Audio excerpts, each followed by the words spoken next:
Baik, teman-teman semua. eh, jadi pada hari ini di pertemuan kedua teori organisasi, kita akan membahas tentang hal-hal sederhana terlebih dahulu, konsep-konsep yang paling dasar, kemudian istilah-istilah sederhana, dan harapannya adalah dengan kita memahami atau mempelajari konsep dan istilah ini, nanti kita punya basis gitu, punya basis yang sama, punya logical framework yang sama. Jadi untuk pertemuan-pertemuan berikutnya akan memudahkan kita dalam proses berdiskusi. Di pertemuan kedua kelas teori organisasi ini, kawan-kawan semua yang saya hormati, kita akan membahas pertama berkaitan dengan konsep, kemudian juga berkaitan dengan teori yang berhubungan atau kemudian relate dengan organisasi. Jadi berbagai macam hal, mulai dari definisi konseptual nanti, kemudian kita juga akan membahas teori organisasi, ada dua perspektif, kemudian kita juga akan membahas bagaimana struktur organisasi, kemudian bagaimana desain organisasi, seperti itu. Langsung saja, jadi yang saya harapkan atau kita semua harapkan adalah setelah mengikuti perkuliahan pada hari ini, pada pertemuan kedua ini, kita semua, saya dan juga teman-teman mahasiswa diharapkan nanti mampu menjelaskan apa yang dimaksud dengan teori organisasi. Kemudian juga teman-teman mahasiswa nanti diharapkan bisa menjelaskan manfaat dari mempelajari teori organisasi. Selain itu yang terakhir adalah teman-teman mahasiswa semua bisa menjelaskan dalam artian membedakan apa yang dimaksud dengan perspektif sistem atau kemudian apa yang dimaksud dengan life cycle system dalam konteks teori organisasi. Jadi ada tiga capaian pembelajaran pada pertemuan hari ini, teman-teman semua. Nah, kita membahas hal yang perlu kita bahas terlebih dahulu adalah kenapa kita harus belajar tentang teori organisasi gitu. Bahwa ada seorang filsuf mengatakan teori yang baik itu adalah teori yang aplikatif gitu, teman-teman. Jadi saya harap dengan kita mempelajari teori organisasi ini akan memudahkan kita dalam berbagai macam hal. Termasuk nanti ketika teman-teman mungkin masih di proses perkuliahan atau kemudian nanti setelah lulus gitu dari UNY, tentu teman-teman akan masuk ke dalam istilahnya itu dunia karir lah. Entah nanti akan menjabat sebagai seorang manajer atau kemudian sebagai administrator atau sebagai pemimpin atau sebagai ketua divisi, ketua departemen atau kepala bidang, atau kembali lagi tadi seperti saya sebutkan bahwa dalam masa studi pun teori organisasi ini sebenarnya nanti akan secara tidak langsung akan berguna. Mungkin bagi teman-teman sekalian yang kedepannya punya punya niatan ingin gabung di dalam BEM atau Badan Eksekutif Mahasiswa FIS, atau kemudian ingin nanti terlibat di dalam himpunan mahasiswa administrasi publik, atau kemudian nanti teman-teman sekalian dari 40 orang peserta kelas ini ada yang berniatan menyalonkan diri jadi presiden Badan Eksekutif Mahasiswa atau kemudian menjadi ketua partai kampus gitu. Intinya adalah secara tidak langsung pembelajaran hari ini dan ke 12 pertemuan berikutnya pasti akan bermanfaat buat teman-teman semua dan buat kita secara umum gitu. Selain itu, kenapa kita harus mempelajari teori organisasi? Karena sebagaimana kita ketahui, kawan-kawan sekalian, organisasi itu bersinggungan atau kemudian dia beririsan atau kemudian dia relate dengan berbagai aspek kehidupan masyarakat secara komunal begitu ya. Dan juga dalam waktu bersamaan organisasi-organisasi yang ada di sekitar kita, mereka itu kemudian berpengaruh, secara tidak langsung akan berpengaruh kepada kehidupan personal kita. Dan ada juga pendapat yang mengatakan bahwa salah satu bentuk nyata dari kehidupan masyarakat itu adalah kegiatan berorganisasi atau kemudian aktivitas-aktivitas organisasi. Karena nanti saya kasih gambaran di awal bahwa organisasi itu adalah semacam bentuk aktivitas berkelompok gitu. Nah, kita ketahui sendiri bagi teman-teman yang dulu mengambil jurusan IPS bahwa manusia itu sebagai makhluk sosial, dan salah satu bentuk implementasi makhluk manusia sebagai makhluk sosial adalah dengan berorganisasi, dengan berkumpul gitu, dengan berkerumun seperti itu. Nah, kan tapi nanti kita akan telusuri apa yang membedakan antara berkumpul, berkerumun, kemudian juga berorganisasi. Nah, teman-teman semua tentu sebagaimana pernah saya jelaskan di mungkin di mata kuliah lain di ekonomi publik gitu, bahwa kita semua tentu lahir entah di rumah sakit, kemudian ada yang lahir di mungkin di puskesmas gitu. Dan rumah sakit ataupun puskesmas itu adalah salah satu bentuk organisasi. Kemudian kita juga menempuh pendidikan dari SD, SMA, bahkan sampai sekarang teman-teman sekalian kuliah di UNY juga merupakan salah satu bentuk organisasi gitu. Jurusan atau kemudian prodi administrasi publik ya juga sebagai sebuah organisasi. Fakultas Ilmu Sosial UNY itu juga merupakan organisasi gitu. Jadi berbicara organisasi ini amat sangat menarik karena dia erat atau kemudian relate dengan kehidupan kita sehari-hari, yang mana memang terkadang kita tidak sadari secara langsung seperti itu. Nah, ketika teman-teman berbelanja ke toko, kalau yang kawan-kawan sekalian yang asli Jogja pasti tahu ada Mirota, atau kemudian secara umum dia ada Alfamart, ada Indomaret, kemudian ada berbagai franchise lain seperti IKEA gitu. Mereka semua sebenarnya adalah suatu bentuk representatif dari organisasi teman-teman semua. Jadi mereka tuh dikelola secara sistemik, ada aturan yang mengatur di dalamnya, ada pembagian kekuasaan di dalamnya seperti itu. Selanjutnya pajak juga dikumpulkan oleh siapa? Oleh organisasi gitu. Dalam hal ini siapa yang mewakili pemerintah mengumpulkan pajak? Kementerian gitu, Kementerian Keuangan. Atau kemudian kalau teman-teman nanti bekerja sebagai pegawai, tentu akan bekerja entah di perusahaan, entah di pemerintahan, baik perusahaan maupun pemerintahan ya sebagai salah satu bentuk organisasi.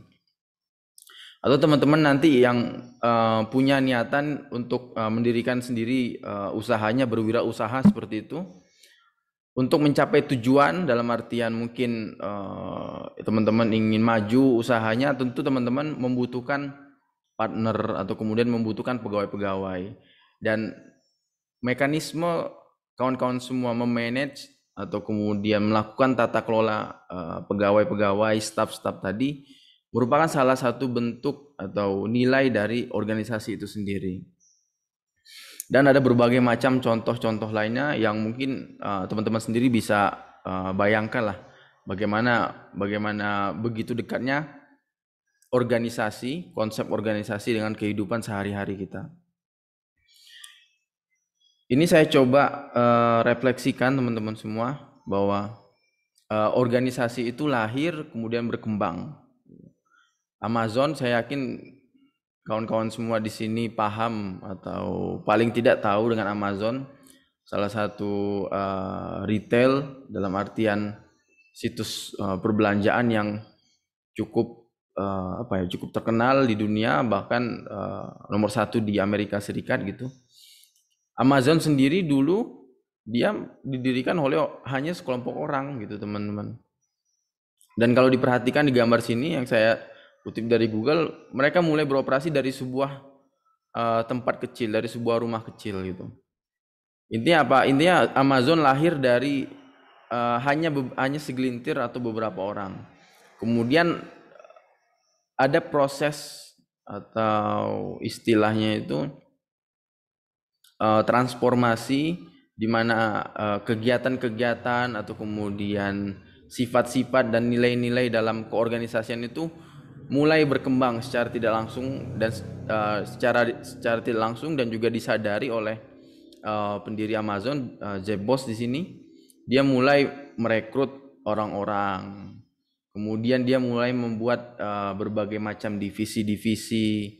Kemudian dia distribusikan power gitu. Dia buat pembeda siapa yang menjadi dia buat perbedaan antara oh ini orang atau kemudian pegawai Amazon, yang ini non pegawai Amazon gitu.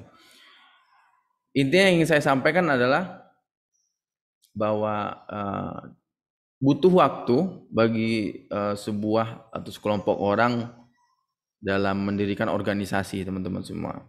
Nah, perkara waktunya singkat atau kemudian lama berpuluh-puluh tahun itu urusan belakangan. Jadi Amazon di sini menjadi contoh bagaimana pembentukan dan pertumbuhan organisasi itu diciptakan dengan kesengajaan. Nah, sekarang masuk ke pertanyaan sederhana dari mungkin tadi sudah saya coba kasih hint gitu, kasih kisi-kisi. Saya coba tanya ke teman-teman semua, kira-kira apa sih yang dimaksud dengan organisasi? Ada yang bisa bantu jawab? Saya mungkin boleh Pak mencoba menjawab. Mas siapa ini? Mas Chrysostomos. Oh, Chrysostomos ya, Mas. Salah nggak apa-apa ya Pak? Sebuah kegiatan yang mencakup banyak orang yang saling terkait dan memiliki struktur atau memiliki sistem. Gitu Pak. Oke, ya.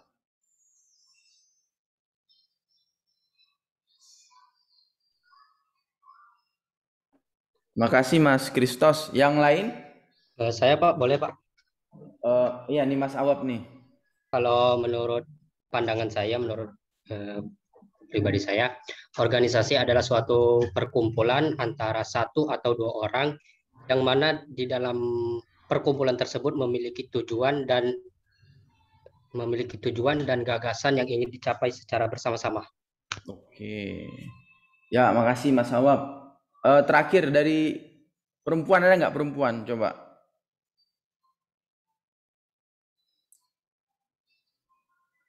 Saya lihat teman-teman semester 1 ini kok yang lebih bergairah kuliahnya itu yang laki-laki ya.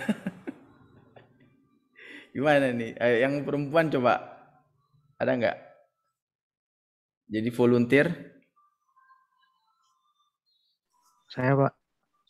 Oh, ini Mas Amiruddin ya? Ya, Ya, gimana Mas Amiruddin? wadah sekelompok orang yang bekerja sama dengan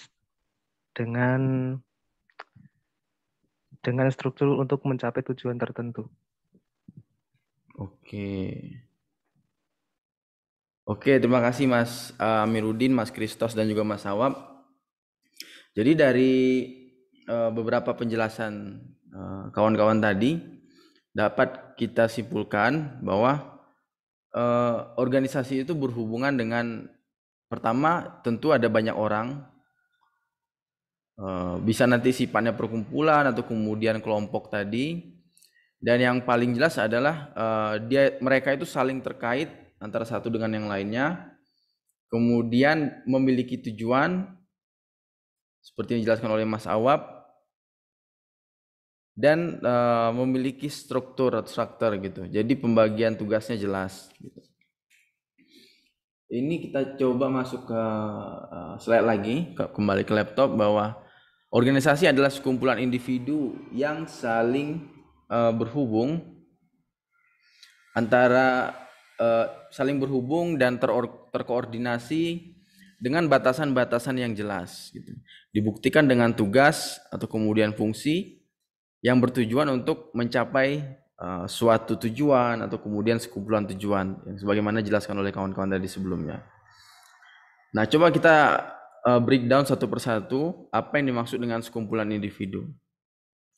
Jadi sekumpulan individu dalam konteks organisasi adalah kelompok orang yang mereka itu saling berinteraksi. Entah bentuknya nanti dalam bentuk komunikasi verbal atau kemudian komunikasi non verbal seperti itu ya.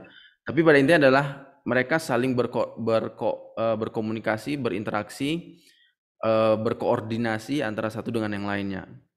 Dan semua pola-pola tadi yang saya sebutkan disengaja diciptakan oleh kelompok orang tersebut.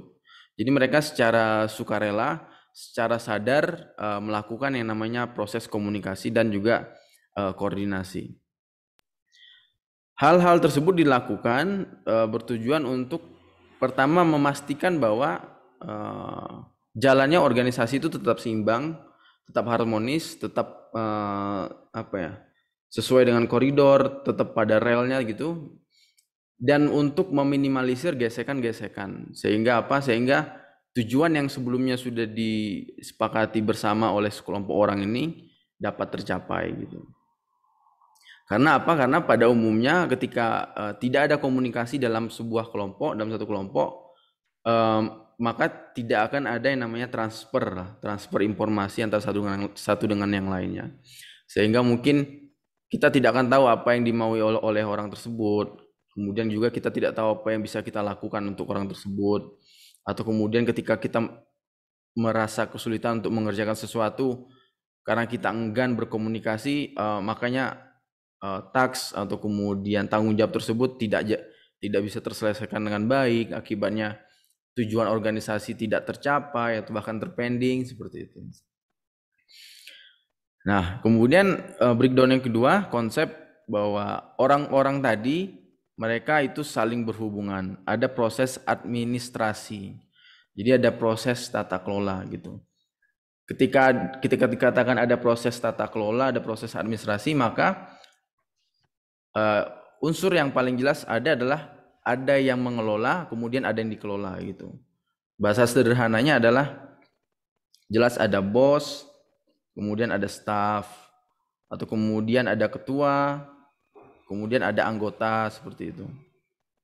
Dan mereka ini saling berinteraksi, saling berhubungan. Entah bentuk interaksinya nanti vertikal seperti bos, staff, atau ketua dengan anggota, atau interaksi yang hubungannya yang sifatnya itu horizontal. Jadi sesama anggota, atau kemudian sesama staff, atau kemudian sesama direksi, sesama ketua divisi, sesama kepala unit seperti itu. Ketiga, ada istilahnya itu batasan yang jelas gitu. Mengapa perlu disampaikan bahwa dalam sebuah organisasi ada batasan-batasan jelas untuk membedakan pertama tugas dan juga fungsi dari masing-masing anggota tadi. Kan kita sebutkan bahwa organisasi adalah sekelompok orang. Nah, dari kelompok-kelompok orang itu kan ada individu-individu. Nah, kita harus tahu nih bedanya si A, B, C dengan E itu tugasnya ada pada apa gitu, perbedaan tugasnya. Kemudian juga untuk membedakan antara anggota dan non-anggota. Jadi kira-kira ini pegawai perusahaan, yang ini non pegawai perusahaan. Dalam artian mungkin dia supplier, atau kemudian dia konsumen gitu. Dalam konteks pemerintahan misalnya ini PNS gitu. Yang satu lagi bukan PNS, tapi dia tenaga ahli, misalnya peneliti yang sengaja dikontrak untuk bekerja di pemerintahan seperti itu. Tapi dia tidak tergabung dalam struktur organisasi yang secara utuh, secara menyeluruh gitu. Jadi intinya batasan tersebut memudahkan kita untuk mengidentifikasi stakeholder atau kemudian skop pekerjaan seperti apa sih yang beredar antara anggota satu dengan anggota yang lainnya. Terakhir adalah tujuan teman-teman semua. Jadi sudah jelas disampaikan oleh ketiga kawan kita semua tadi bahwa organisasi itu dibentuk karena ada suatu tujuan atau sekumpulan tujuan. Dan tujuan tersebut biasanya dia tidak bisa dicapai oleh individu. Artinya apa? Artinya kalau suatu tujuan itu bisa dikerjakan oleh satu orang, maka akan menjadi mubazir, akan menjadi tidak efektif pembentukan organisasi tersebut. Kita contohkan misalnya misalnya untuk membangun atau kemudian untuk berpergian lah dari satu tempat ke tempat lain gitu. Kita cukup berpergian sendiri, dalam artian mungkin mengendarai motor sendiri, jadi tidak perlu membawa keluarga besar atau kemudian tidak perlu membawa saudara gitu. Nah, di sini itu adalah contoh sederhana bahwa dalam konteks organisasi itu dibentuk karena ada tujuan yang ingin dicapai dan tujuan tersebut sudah bisa dipastikan tidak bisa dikerjakan sendiri. Butuh support dari pihak-pihak lain, butuh support atau kemudian butuh input dari berbagai aspek. Nah, kita masuk ke slide berikutnya, kita berbicara soal struktur organisasi, teman-teman. Tadi kan sudah disampaikan bahwa ada di dalam sebuah organisasi itu harus ada batasan-batasan yang jelas gitu. Entah itu berkaitan dengan pembagian tugas atau kemudian distribusi kekuasaan atau pembeda antara anggota dan non-anggota.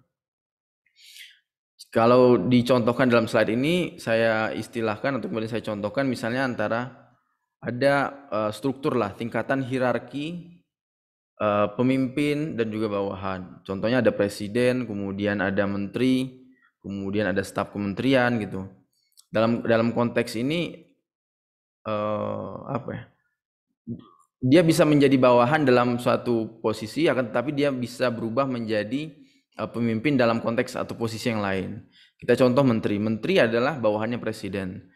Tapi ketika kita turunkan organisasinya ke dalam bentuk kementerian tadi, menteri itu sudah menjadi kepala tertinggi dalam organisasi kementerian.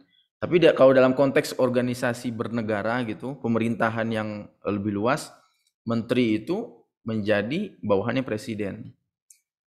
Mungkin, nah kemudian contoh sederhana yang real, teman-teman semua di kelas mungkin ada, kalau dulu SMA ya, ada ketua kelas, ada bendahara, kemudian ada anggota kelas gitu. Kalau contoh sederhana lagi berkaitan dengan pemerintahan, bahwa kekuasaan itu terbagi lagi, ada yang dia terpusat di negara, misalnya berkaitan dengan mengurusi ketahanan, pertahanan, militer gitu, semuanya pasti diurusi oleh pusat, pemerintahan pusat. Atau kemudian ada yang dia didistribusikan kepada pemerintahan di level bawah, entah itu provinsi, kabupaten, kota. Contohnya pengelolaan investasi pariwisata, atau kemudian penarikan retribusi jalan, seperti itu. Dan yang harus kita pahami, harus kita ingat bahwa di dalam struktur organisasi itu ada 3 komponen penting. Pertama yaitu complexity, kemudian formalisasi, kemudian ada sentralisasi, teman-teman semua. Apa yang dimaksud dengan complexity? Jadi sederhananya complexity itu adalah sebuah proses atau sebuah bentuk membeda-bedakan di dalam sebuah organisasi tadi. Pada umumnya biasanya pembedaan itu dilakukan dalam bentuk istilahnya itu ada divisi, kemudian ada departemen, atau kemudian ada unit, atau kemudian ada subbagian, seperti itu. Kalau teman-teman semua lihat di gambar sebelah ini, kita bisa mengetahui bahwa di sini ada mungkin ada unit 1, kemudian ada unit 2 di sini, ada unit 3, atau kemudian ada departemen A, di sini ada departemen B, ada departemen C, seperti itu. Kemudian formalisasi. Jadi formalisasi adalah bagaimana organisasi itu mengatur aktivitas. Biasanya diaktualisasikan atau kemudian direalisasikan dalam bentuk pembagian job desk yang jelas gitu, atau kemudian scope of work, atau kemudian peraturan-peraturan yang jelas. Entah nanti peraturannya dalam bentuk organisasi secara menyeluruh, atau kemudian peraturannya pada level unit-unit atau kemudian departemen-departemen masing-masing. Begitu. Jadi di sini komisaris tentu dia memiliki tanggung jawab kemudian pekerjaan yang berbeda dengan kepala divisi gitu. Atau bahkan kita turunkan lagi, misalnya di sini ada staff ya. Di bawah sini ada staff gitu. Staff di sini dia tentu memiliki perbedaan pekerjaan dengan komisaris gitu. Tanggung jawabnya berbeda, kemudian juga haknya tentu berbeda. Terakhir yaitu sentralisasi gitu. Bahwa di dalam sebuah organisasi pasti ada istilahnya itu pusat pengambilan keputusan. Kalau dalam organisasi yang kecil mungkin hanya terdiri dari 5 sampai 10 orang, pengambilan keputusan bisa ditentukan langsung kepada pemimpin atau kemudian ketua tadi. Akan tetapi dalam konteks yang lebih besar, kalau teman-teman semua pahami, misalnya di UN-nya sendiri kan ada rektor, ada dekan, kemudian ada ketua prodi atau kepala prodi. Masing-masing jabatan tadi, masing-masing hierarki jabatan itu, mereka memiliki kewenangan untuk mengambil keputusan gitu. Makanya dalam beberapa kasus penting bagi organisasi untuk mendistribusikan kekuasaan atau kemudian mendistribusikan pengambilan keputusan, tapi dalam beberapa momen juga sebaiknya pengambilan keputusan tersebut langsung terpusat saja di satu orang. Jadi untuk memastikan bahwa efektivitas, efisiensi dan berjalannya organisasi itu jelas baik sesuai dengan kesepakatan awal dari anggota kelompok. Oh iya teman-teman semua, nanti kalau sudah mepet jam 3 tolong diingatin ya. Nah, selanjutnya kita berbicara apa itu desain organisasi.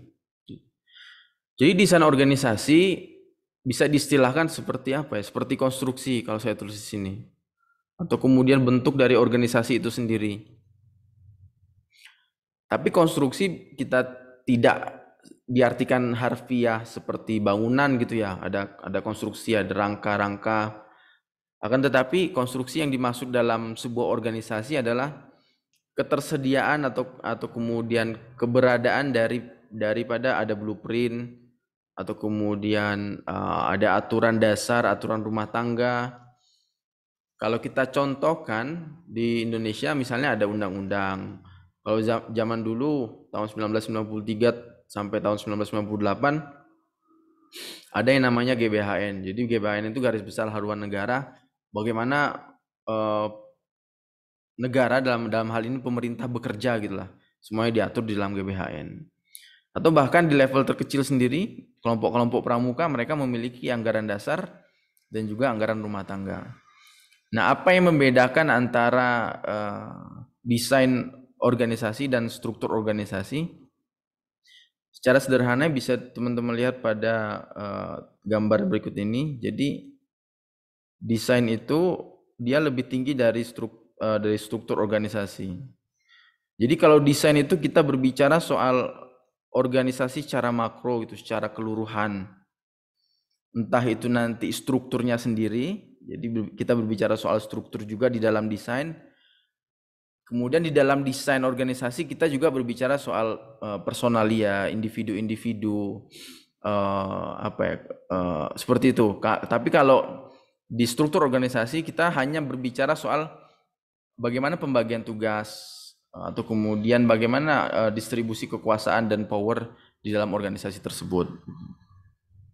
Nah, itu secara sederhana seperti itu. Jadi struktur termasuk di dalam desain, tapi desain itu tidak termasuk dalam struktur organisasi. Nah, kita masuk ke teori organisasi. Jadi apa sih yang dimaksud dengan teori organisasi? Pertama, teori organisasi bisa diartikan sebagai sebuah ilmu atau kemudian disiplin itu yang pada intinya adalah untuk mempelajari struktur atau desain dari sebuah organisasi gitu. Teori organisasi ini dia menggunakan perspektifnya lebih luas, lebih makro, yang memaparkan bagaimana organisasi itu beraktivitas atau berperilaku untuk mencapai suatu tujuan. Kalau teman-teman lihat di gambar sebelah, jadi teori organisasi itu berbicara juga soal individu-individu di dalamnya, mulai dari staff, mulai dari ketua tadi. Kemudian teori organisasi juga berbicara soal rule dan juga status atau pattern. Jadi bagaimana pola-pola, kebiasaan-kebiasaan, behavior di dalam organisasi tersebut. Kemudian jelas juga berbicara soal setting infrastruktur. Contoh sederhananya, apakah organisasi tersebut bermukim di suatu bangunan gedung atau kemudian cukup dengan rental atau sewa rumah gitu, atau kemudian apakah organisasi ini harus berada di pusat kota atau di pinggiran kota saja sudah cukup, seperti itu. Kemudian ada juga istilahnya informal organization. dan juga formal structure organization. Nah, dari teori organisasi itu, kemudian kita breakdown lagi menjadi dua hal, teman-teman semua. Jadi yang pertama ada perspektif life cycle perspektif, kemudian yang kedua itu ada sistem perspektif.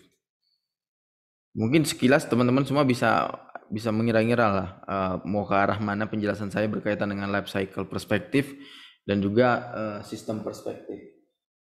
Pada intinya, kalau kita berbicara soal teori organisasi dalam sudut pandang life cycle, organisasi itu diibaratkan seperti makhluk hidup, teman-teman semua.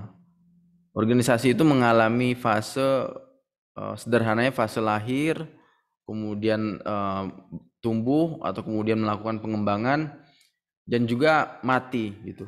Tapi dalam konteks organisasi biasanya mati ini masih opsional. Faktanya setiap hari itu muncul organisasi-organisasi baru. Entah itu yang sifatnya formal atau kemudian informal yang mungkin jumlahnya hanya 5 orang, 10 orang atau bahkan sampai ratusan orang gitu. Dan dalam waktu bersamaan di hari yang sama juga banyak sekali organisasi-organisasi yang kemudian kolaps gitu. Entah karena memang proses tata kelola atau manajemen yang tidak baik, atau kemudian karena tidak mendapatkan dukungan dari lingkungan sekitar gitu. Jadi ada banyak faktor gitu. Nah, khusus dalam konteks organisasi, ketika kita berbicara soal perspektif life cycle, setidaknya ada 5 stage gitu, 5 tahapan yang bakal dilalui oleh sebuah organisasi. Pertama ada entrepreneurial stage, sampai terakhir itu ada elaborasi. Apa saja stage-stage tersebut? Pertama di sini di entrepreneur stage itu mirip dengan istilahnya born. Istilahnya adalah organisasi baru lahir. Kemudian 3 fase atau tahapan ini masuk ke dalam growth, tumbuh, atau kemudian organisasi itu berkembang, membesar gitu, dari yang sebelumnya cuma 5 orang jadi sampai beratus-ratus orang, sampai masuk di tahap akhir itu mungkin dia mati lah, organisasi tersebut kolaps atau kemudian tidak berjalan lagi gitu. Saya ambil beberapa contoh di sini yang sudah saya tuliskan dan teman-teman bisa baca juga. Pada tahapan entrepreneur stage gitu, atau istilahnya born gitu ya, kalau tahapan kita makhluk hidup di life cycle, organisasi itu dalam proses invasi gitu. Mereka akan masuk ke tahapan pengembangan tadi, ke tahapan kedua sini. Dan ambisi untuk mewujudkan tujuan atau kemudian mencapai berbagai tujuan yang udah dirumuskan sebelumnya tuh masih menggebu-gebu, masih tinggi loh. Teman-teman sendiri mungkin beberapa yang menjadi founder atau kemudian menjadi penemu-penemu atau pendiri organisasi pasti mengalami hal ini, di mana ketika baru mendirikan kelompok ini sangat ambisius gitu, ambis gitu. Nah, kemudian pada tahap ini biasanya kreativitas masih tinggi, masih bisa memikir berbagai macam cara untuk survive, untuk memaintain sumber daya sehingga organisasi bisa stabil. Nah, kemudian organisasi ketika sudah melewati fase tersebut masuk ke tahapan collective stage gitu. Jadi mulai melakukan inovasi-inovasi. Kemudian juga komunikasi dan struktur di sini. Organisasi masih bersifat informal, belum ada pembagian tugas yang jelas, belum ada aturan yang jelas seperti itu. Kemudian anggota kelompok, anggota organisasi itu masih berkontribusi sangat banyak gitu. Kalau dalam hitungan jam gitu ya. Misal kalau pekerja formal itu kan 8 jam per hari. Nah, ketika para pendiri atau kemudian para anggota kelompok dari organisasi baru ini, biasanya mereka bahkan saking giatnya lebih dari 8 jam gitulah.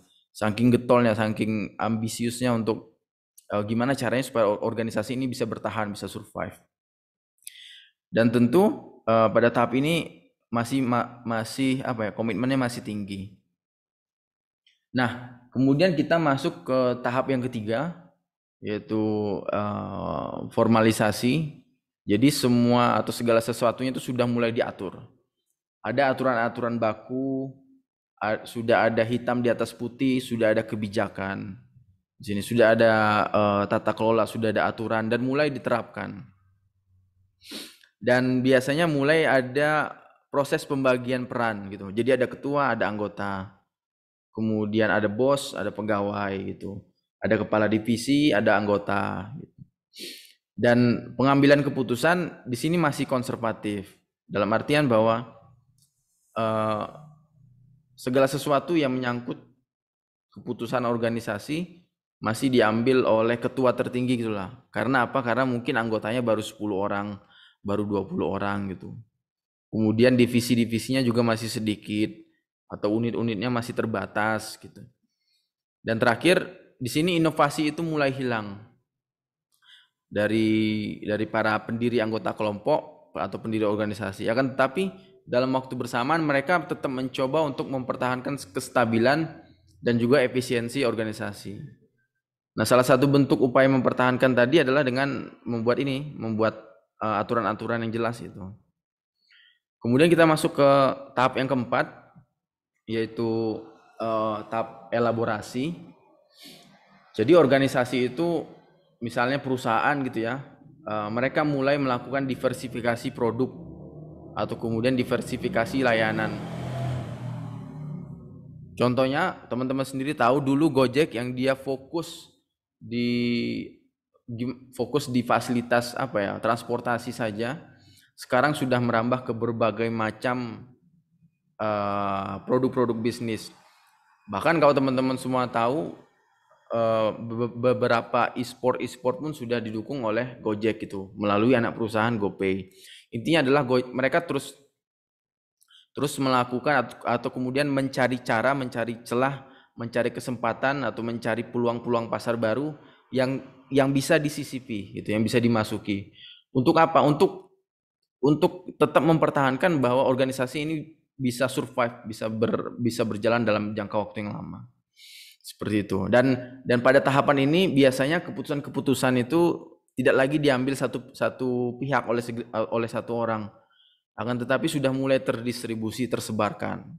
Jadi mungkin dulu keputusan karena anggotanya hanya 50 orang terpusat di CEO Gojek gitu.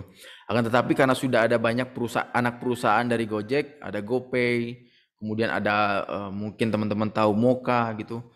Nah, pengambilan keputusan tersebut udah diserahkan kepada masing-masing anak perusahaan. Dan di dalam anak-anak perusahaan itu kan pasti sudah ada bos-bosnya lah, sudah ada ketua atau pemimpin-pemimpinnya gitu. Maka di sini pada tahap keempat ini biasanya pengambilan keputusan sudah mulai tersebar. Nah, kita masuk ke tahapan terakhir, yaitu tahapan mati lah atau kemudian kolaps. Kolaps bisa terjadi karena kompetisi dengan berbagai pesaing. Teman-teman contoh mungkin ada Grab di Indonesia di mana mungkin popularitasnya sudah mulai berkurang ya bagi saya pribadi, karena Gojek makin ekspansi pasarnya makin menggila gitu, atau kemudian karena kegagalan manajemen organisasi. Kita contohkan dulu itu saya ingat sekali ada yang namanya berniaga.com. Kalau teman-teman semua mungkin tahu ya, pernah jual beli barang second atau ya jual beli barang second, dulu ada namanya berniaga.com, ada OLX juga gitu. Tapi OLX masih ada sih. Pada intinya adalah ketika manajerial dalam hal ini mungkin ketua atau kemudian pemimpin salah mengambil keputusan atau kemudian melakukan kesalahan dalam proses manajemen organisasi, maka kemungkinan besar organisasinya akan kolaps gitulah. Kemudian organisasi juga bisa mati, bisa kolaps karena ada konflik-konflik di dalamnya, konflik internal. Kalau kawan-kawan tahu Bukalapak dulu, di mana saya ingat sekali CEO Bukalapak itu dia mengeluarkan statement yang kontroversial di Twitter. Intinya adalah dia mengkritik pemerintah gitu. Pemerintah Indonesia dalam hal ini Jokowi. Akan tetapi dalam waktu bersamaan sebelumnya itu si Bukalapak dalam artian organisasi Bukalapak ini dia punya kerjasama dengan pemerintahan gitu loh. Jadi ibarat kata tuh kacang lupa kulit lah. Makanya kemudian hal itu biasanya dipicu atau dipicu oleh konflik-konflik yang ada di dalam internal gitu. Entah itu berbicara soal suara pemimpin yang sudah tidak satu lagi, tidak saling sepakat, tidak punya visi yang sama, atau kemudian investor Bukalapak gini ya, mereka sudah punya mereka sudah punya sudah punya impian lain, sudah punya cita-cita lain, mau dibawa ke arah mana Bukalapaknya gitu. Itu salah satu contoh bahwa di dalam organisasi sendiri konflik itu terjadi, teman-teman. Dan semakin banyak sumber daya manusia, semakin banyak orang yang dikelola, semakin besar potensi konflik akan terjadi. Terakhir, bahwa ketika perusahaan, maksud saya organisasi itu akan kolaps, akan mati, biasanya ada kecenderungan segala proses perumusan kebijakan, pengambilan keputusan itu kembali terpusat gitu. Jadi kembali ke pemimpin atau kemudian kembali ke pendiri.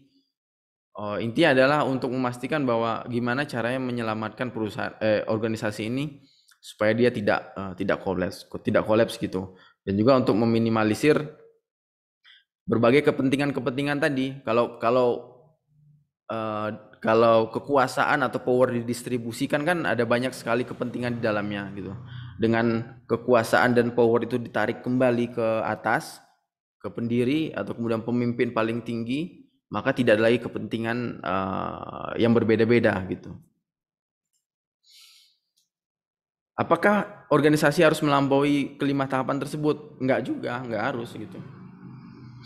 Jadi dalam banyak sekali dan juga kita lihat banyak sekali manajemen, dalam hal ini pemimpin, mereka berupaya untuk menghindari tahapan kelima, di mana organisasi bakal kolaps atau atau mati gitu. Karena apa? Karena layaknya masyarakat, tidak ada organisasi yang abadi. Tatanan sosial masyarakat itu terus berubah-berubah, teman-teman. Ketika satu budaya tidak cocok, kemudian tergantikan dengan budaya-budaya baru, seperti itu. Sama juga dengan organisasi. Ketika dia tidak bisa menempatkan dirinya di tengah masyarakat, maka kemudian besar kemungkinan organisasi tersebut akan kolaps. Kita coba ambil contoh sederhana organisasi yang bertahan. Contohnya di sini ada Unilever. Ya saya yakin teman-teman semua tahu lah, ini salah satu produsen barang-barang domestik yang paling terkenal, paling besar pasarnya gitu. Kemudian ada UGM, ada UNY gitu. Akan tetapi dalam waktu bersamaan ada banyak sekali organisasi yang mati gitu. Dalam konteks usaha, perusahaan misalnya tadi ada Berniaga, atau kemudian beberapa kampus-kampus swasta, kampus-kampus kecil juga ada juga yang dia kolaps, mungkin karena kekurangan mahasiswa atau kemudian karena tidak bisa melakukan reorganisasi atau kemudian memastikan bahwa dosen-dosen muda itu masuk berdatangan, seperti itu. Nah, contoh organisasi yang kemudian mati juga ada pada zaman dulu, yaitu Serikat Islam. Kemudian apa? Karena dia mungkin tidak bisa menyesuaikan diri atau kemudian tidak ada dukungan dari environmental sekitarnya. Nah, itu perspektif yang yang pertama, bahwa organisasi sebagai teori organisasi sebagai sebuah perspektif life cycle perspektif gitu. Tapi ada teori organisasi sebagai sistem perspektif gitu. Jadi kita melihat bahwa organisasi itu adalah diibaratkan seperti, kalau teman-teman ada lihat gambar sini di sebelah, seperti tubuh manusia gitu. Jadi tubuh manusia itu kan adalah sebuah sistem ya. Dia dapat bekerja dengan baik karena apa? Karena ada banyak sekali subsistem di dalamnya yang berbeda-beda di sini, akan tetapi melakukan suatu pekerjaan yang sama. Contohnya hidung, paru-paru gitu. Dia berbeda tapi dia terintegrasi. Untuk apa? Untuk menjalankan fungsi pernapasan gitu.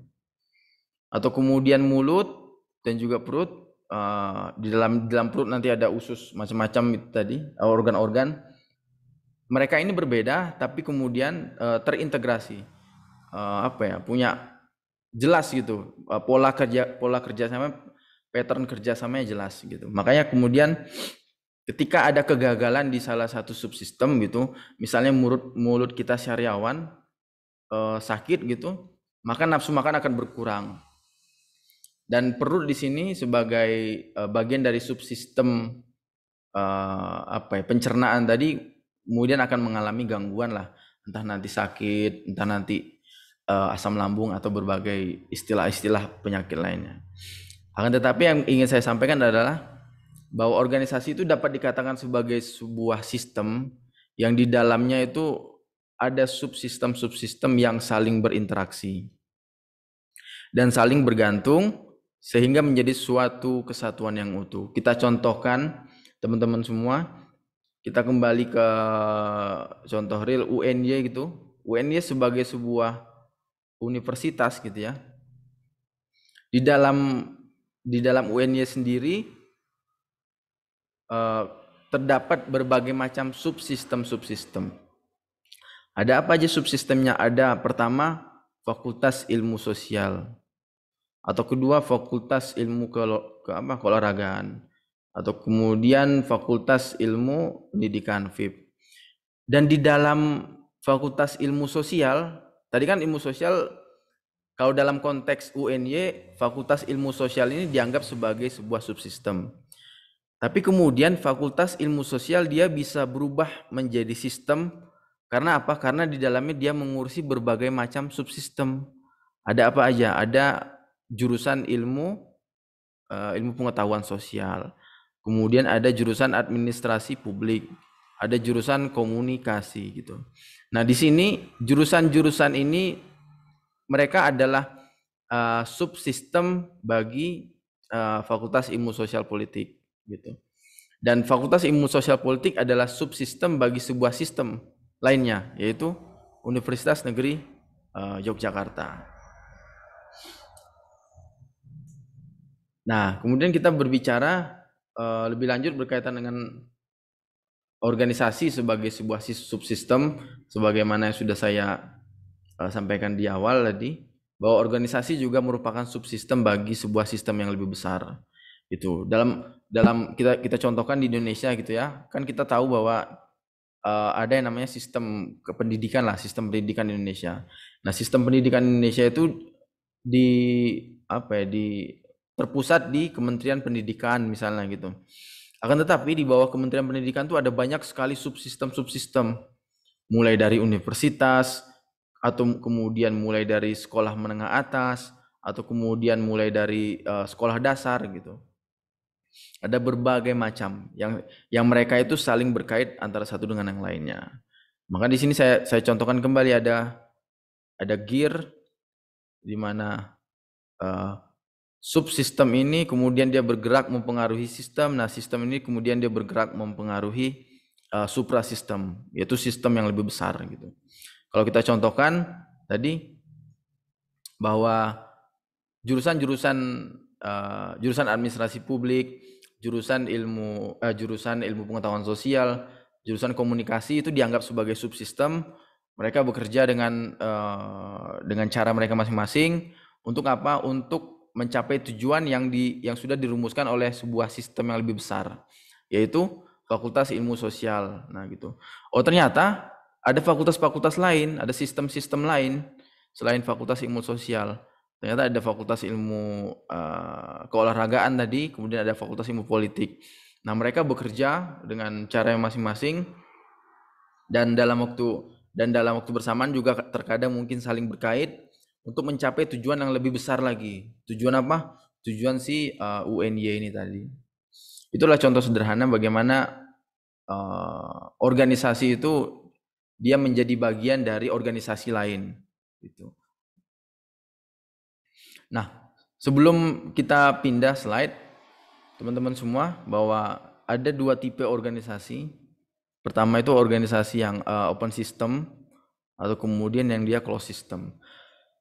Akan tetapi sejauh pengamatan saya sampai saat ini, saya belum menemukan ada organisasi yang pure atau murni dia closed system. Karena kalau dia closed system atau tertutup, biasanya tidak akan bertahan dalam jangka waktu yang lama.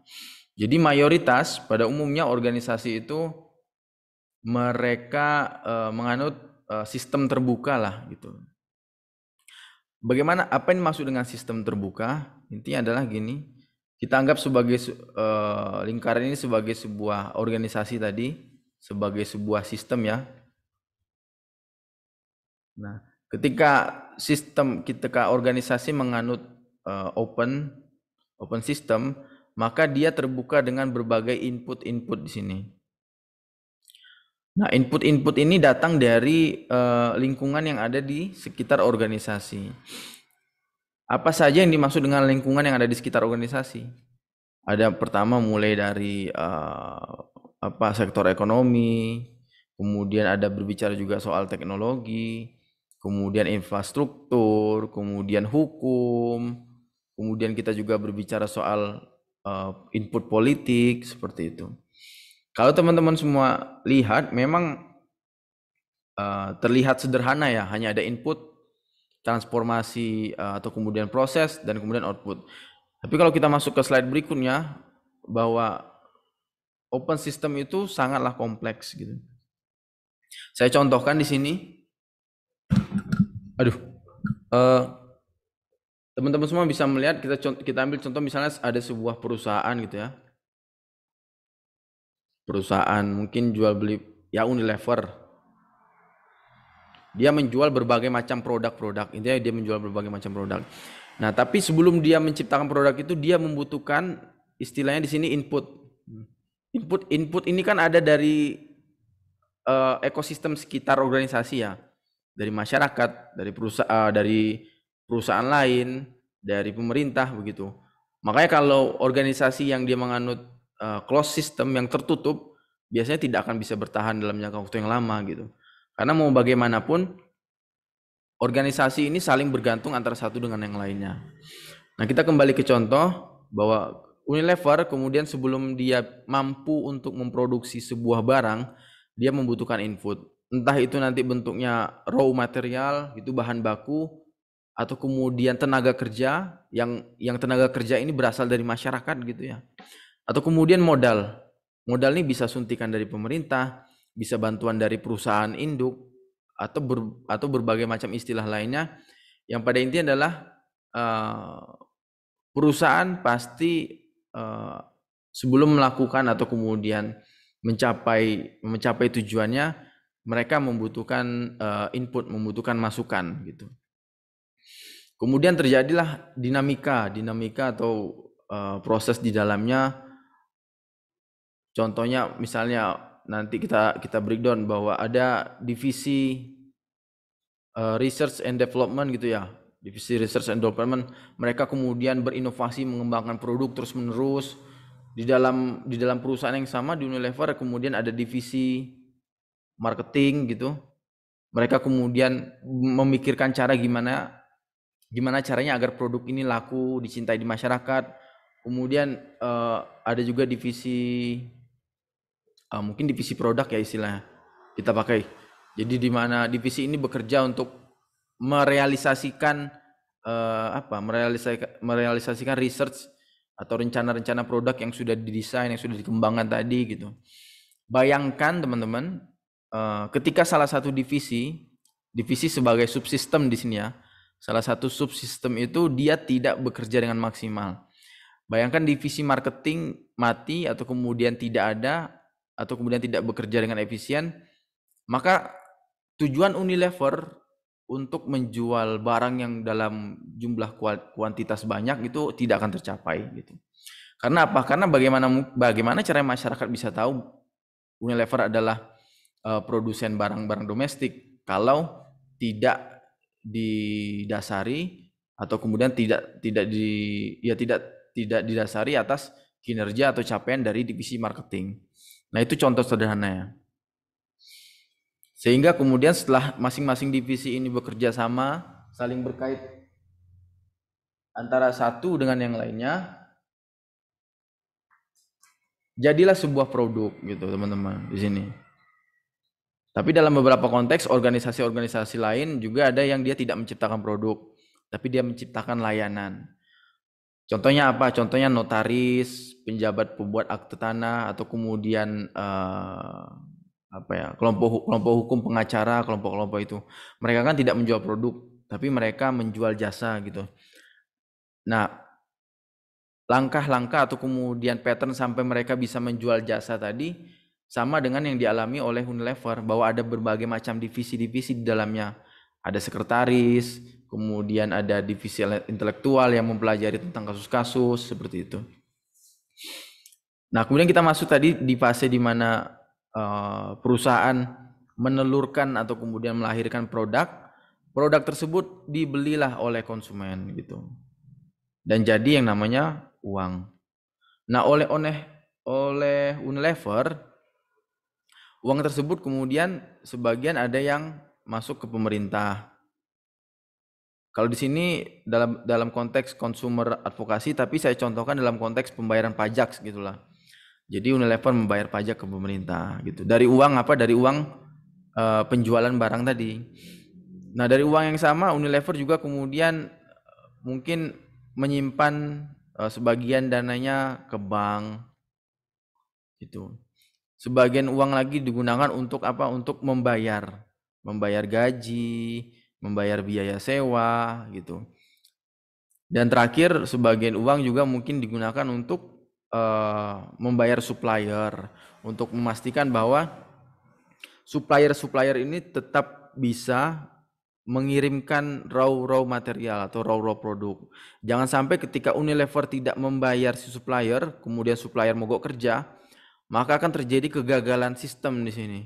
Tidak ada lagi input material, tidak ada lagi barang yang bisa diproduksi, tidak ada lagi penjualan di sini gitu.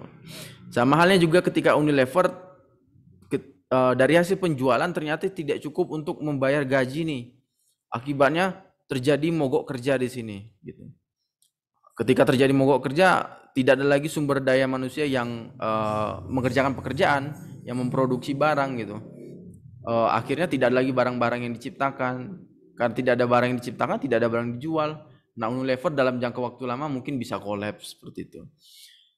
Intinya di dalam subsistem itu ada banyak sekali subsistem, dan itu sangat kompleks, teman-teman. Nah, inilah makanya sangat menarik bagi kawan-kawan sekalian mungkin yang nanti kalau udah di dunia kerja gitu ya, udah memegang posisi atau jabatan, untuk mengetahui ternyata sebegitu rumitnya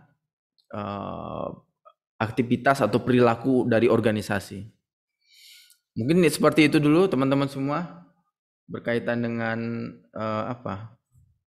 perkuliahan hari ini. Kita masuk ke